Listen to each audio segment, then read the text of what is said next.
He stands in a dressing room washed in tired light, a mirror splitting him into a dozen men who never quite agree. On the table, a false mustache, a felt hat, a pair of absurdly elegant gloves that once turned a clumsy inspector into a legend.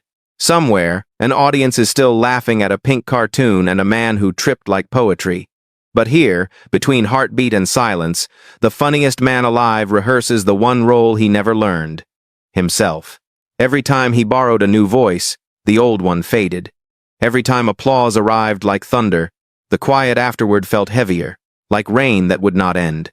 The world called him a genius of disguises. He called it survival. In the mirror, the faces cue up soldier, doctor, fool, and the real one lingers at the back. Late, uncertain, almost forgotten. He adjusts the light, but the shadow does not move. The door to the stage is open. The door back to himself is not. For a time, Peter Sellers seemed untouchable, the man who could become anyone. From the Goon Show's radio chaos to Stanley Kubrick's Dr. Strangelove, he transformed, split, and multiplied himself across the screen. In the Pink Panther, he gave birth to the immortal Inspector Clouseau. Foolish, charming, unstoppable, a comic invention so precise that it felt effortless. But behind that precision lived a man terrified of stillness. He wasn't just an actor. He was a mirror that never reflected the same face twice.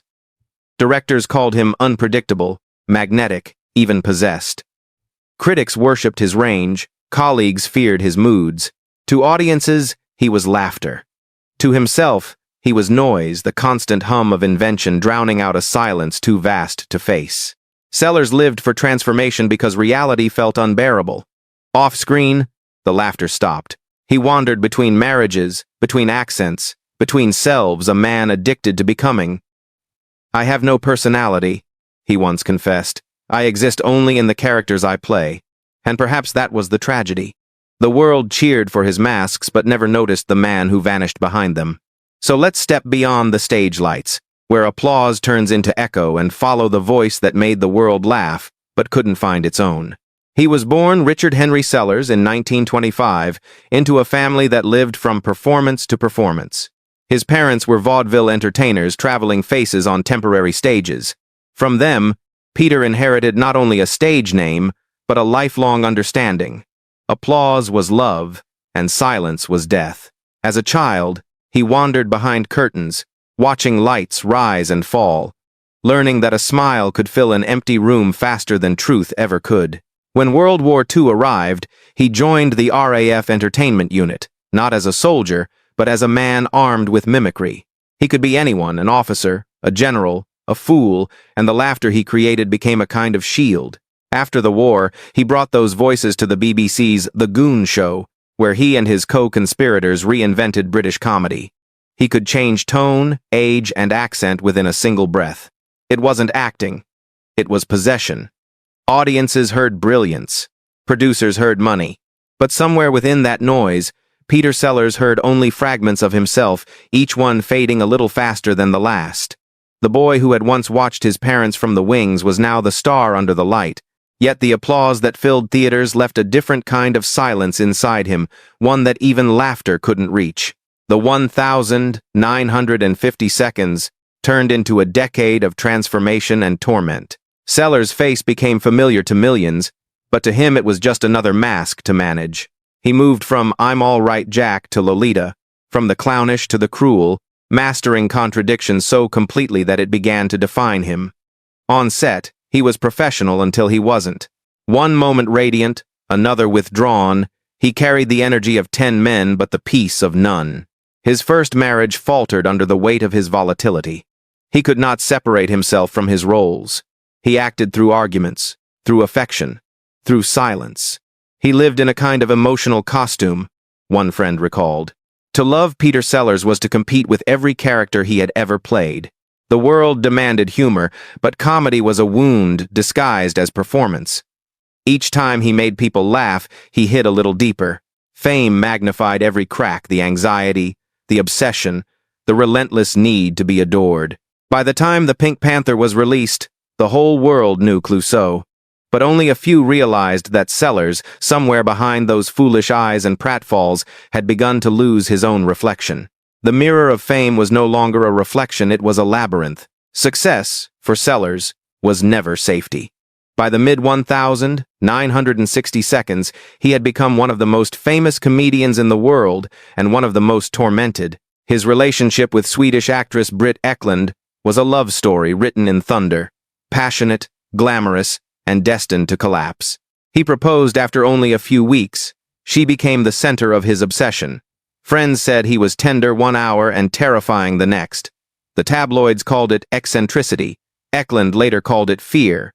During this time, Sellers suffered a massive heart attack. He technically died for 2 minutes and came back changed. "I saw something," he whispered once, but never explained. After that, he told people he could sense death approaching. The painkillers, the insomnia, the paranoia, all became part of a man who no longer trusted the mirror. On film sets, his brilliance turned volatile. During Casino Royale and What's New Pussycat, he clashed with directors and stormed off mid-shoot. Yet in those moments of destruction, his characters remained flawless, a contradiction that haunted everyone around him. He wasn't pretending anymore. He was dissolving. The man who once controlled every voice now couldn't quiet any of them. The laughter that had built his kingdom became the echo that tore it down. By the late 1970s, Peter Sellers looked older than his years. His heart weakened from countless attacks, both physical and emotional. Yet in being there, 1979, he delivered the performance of his life. As Chance, the simple gardener mistaken for a political prophet, Sellers found something uncanny, a role that mirrored his emptiness perfectly. Chance spoke little, felt little, and was adored for it. It was Peter's final mask, the one that fit too well. After the film's release, he received Oscar nominations, acclaim, a quiet kind of redemption. But behind closed doors, he told friends he felt detached from it all. "It's like watching someone else live my life," he said. In July 1980, while preparing to reconcile with his estranged wife, he suffered another heart attack, the one that didn't end with revival.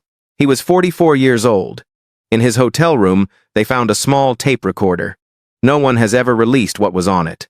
His daughter only said there were words that didn't sound like goodbye, more like someone searching for themselves. Nat says of their face. Perhaps that was his truest confession, that after a lifetime of pretending, he had almost found the man behind the mask almost. When the laughter faded, what remained was not the clown, but the echo of genius wrapped in tragedy. Peter Sellers reshaped British and American comedy, opening the path for actors like Robin Williams and Jim Carrey, men who also carried the ache of duality. Joy in public, silence in private. Directors still speak of his unpredictability with awe and unease. Dr. Strangelove remains a masterclass in controlled chaos. Being there, a haunting prophecy of identity lost in performance. Even decades later, interviews and memoirs circle the same truth. Peter Sellers was not a man playing characters, he was a man trying to find one. His story endures not because of laughter, but because of what it cost him to create it. He turned comedy into confession, humor into hiding. And in that transformation, he revealed the oldest paradox of fame, that the brighter the spotlight, the darker the shadow it casts. In the quiet after the applause, a single truth remains. The world never truly knew Peter Sellers. And perhaps, neither did he. When the laughter stops, what remains is silence, a silence heavy enough to echo. Peter Sellers built his life on disguises, each one more perfect than the last, until the boundary between the actor and the man dissolved completely. To the world, he was a kaleidoscope of characters, a general, a fool, a dreamer, a detective who tripped his way into legend. But beneath the makeup and the laughter lived someone desperately trying to be seen and never quite managing it. Fame had given him 1,000 identities, but not a single sense of self. The applause that once filled theaters became a phantom sound in his mind, replaying long after the crowd had gone home. In the end, it wasn't failure that defined him, it was emptiness, the quiet shadow left by brilliance. Every genius who lives behind the mask leaves the same warning. Laughter can be louder than truth. And in the fragile light of memory, Peter Sellers remains not as a man who made us laugh, but as the man who showed us how fragile laughter can be. If this story made you pause, if you felt the ache behind the laughter, share it. Some stars make us smile because they know too well what it costs to. Peter Sellers' story reminds us that even the brightest light can hide the deepest shadow. Tell us which part of his journey stayed with you, and subscribe for more untold stories of brilliance and heartbreak behind the screen. Fame and shadows. Every star has its story.